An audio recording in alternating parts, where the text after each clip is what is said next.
സാധാരണ കോൺ പുട്ട് ഉണ്ടാക്കുന്നതിനോട് കൂടി നമുക്ക് ആഡ് ചെയ്യാം എക്സ്ട്രാ കോളജൻ പെപ്റ്റൈഡിൻ്റെ പ്രോട്ടീൻ പൗഡർ. അതിട്ട് നന്നായിട്ട് കുഴച്ചതിന് ശേഷം എക്സ്ട്രാ പ്രോട്ടീനിന് വേണ്ടി നമുക്ക് വാൾനട്ട്, കാഷ്യൂനട്ട് ഒക്കെ ആഡ് ചെയ്യാം. പിന്നെ മധുരത്തിന് വേണ്ടി അഗാവെ നെക്റ്റർ, 1 സ്പൂൺ പീനട്ട് ബട്ടർ, പിന്നെ നമ്മുടെ കോക്കനട്ട് സാധാരണ ഉപയോഗിക്കുന്നത്. അപ്പോൾ ഇതൊരു വെറൈറ്റി പുട്ടുപൊടിയായിട്ട് ഞാൻ ട്രൈ ചെയ്ത് നോക്കുകയാണ്. കൂടുതലും നമുക്ക് മാൽന്യൂട്രീഷനൊക്കെ ഉള്ളവർക്കും നമ്മുടെ പ്രായമായവർ, അധികം പ്രോട്ടീനൊന്നും കഴിക്കാത്തവർക്കൊക്കെ ഒരു വെറൈറ്റി ആയിട്ടൊക്കെ രാവിലെ ഉണ്ടാക്കി കൊടുക്കാൻ ബെസ്റ്റാണ്. അപ്പം ട്രൈ ചെയ്തിട്ട് കമൻറ്റ്. നമ്മുടെ വെറൈറ്റി പുട്ടെന്ന് പറയുമ്പം നമ്മുടെ കോൺ, സ്റ്റീംഡ് കോൺ കൊണ്ടുണ്ടാക്കുന്ന പുട്ടാണ്. മാൽന്യൂട്രീഷനും നമുക്ക് പ്രോട്ടീനൊക്കെ കുറവാണ് എന്ന് തോന്നുന്ന ആൾക്കാർക്ക്, അതായത് നമ്മുടെ പ്രായമായ അപ്പച്ചനും അമ്മച്ചിമാർക്കും വേണ്ടി നമുക്ക് ഈ കോൺ പുട്ടുണ്ടാക്കുമ്പം നന്നായിട്ടത് കുഴച്ചതിന് ശേഷം ഈ പ്രോട്ടീൻ പൗഡർ അല്ലെങ്കിൽ കോളജൻ പെപ്റ്റൈഡ്സിൻ്റെ പ്രോട്ടീൻ പൗഡർ കിട്ടും.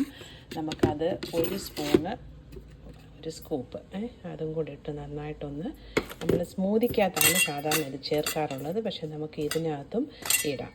എന്നിട്ട് എക്സ്ട്രാ പ്രോട്ടീൻ വേണ്ടുന്നവർക്ക് കുറച്ച് പീനട്ട് ബട്ടർ ആഡ് ചെയ്യാം, കുറച്ച് കാഷ്യൂനട്ട് ആഡ് ചെയ്യാം, പിന്നെ നമുക്ക് കുറച്ച് വാൾനട്ട് ഇടാം. ഇത് ഞാൻ ഇന്നലെ 2 പൗണ്ട് വാങ്ങിച്ചിട്ട് ഇങ്ങനെ നന്നായിട്ട് വെയിലത്ത് വെച്ച് ഉണക്കി അതും കൂടെ ചേർത്ത് ഇതിനകത്തോട്ടിട്ട്, പിന്നെ കുറച്ച് മധുരത്തിന് അഗാവെ നെക്റ്റർ, തേനുള്ളവർക്ക് തേനിടാം.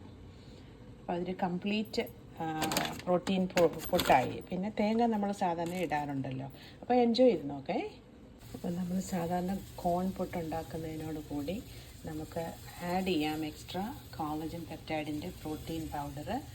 അതിട്ട് നന്നായിട്ട് കുഴച്ചതിന് ശേഷം എക്സ്ട്രാ പ്രോട്ടീനിന് വേണ്ടി നമുക്ക് വാൾനട്ട്, കാഷ്യൂനട്ട് ഒക്കെ ആഡ് ചെയ്യാം. പിന്നെ മധുരത്തിന് വേണ്ടി അഗാവെ നെക്റ്റർ, 1 സ്പൂൺ പീനട്ട് ബട്ടർ, പിന്നെ നമ്മുടെ കോക്കനട്ട് സാധാരണ ഉപയോഗിക്കുന്നത്. അപ്പോൾ ഇതൊരു വെറൈറ്റി പുട്ടുപൊടിയായിട്ട് ഞാൻ ട്രൈ ചെയ്ത് നോക്കുകയാണ്. കൂടുതലും നമുക്ക് മാൽന്യൂട്രീഷനൊക്കെ ഉള്ളവർക്കും നമ്മുടെ പ്രായമായവർ, അധികം പ്രോട്ടീനൊന്നും കഴിക്കാത്തവർക്കൊക്കെ ഒരു വെറൈറ്റി ആയിട്ടൊക്കെ രാവിലെ ഉണ്ടാക്കി കൊടുക്കാൻ ബെസ്റ്റാണ്. അപ്പം ട്രൈ ചെയ്തിട്ട് കമൻറ്റ്.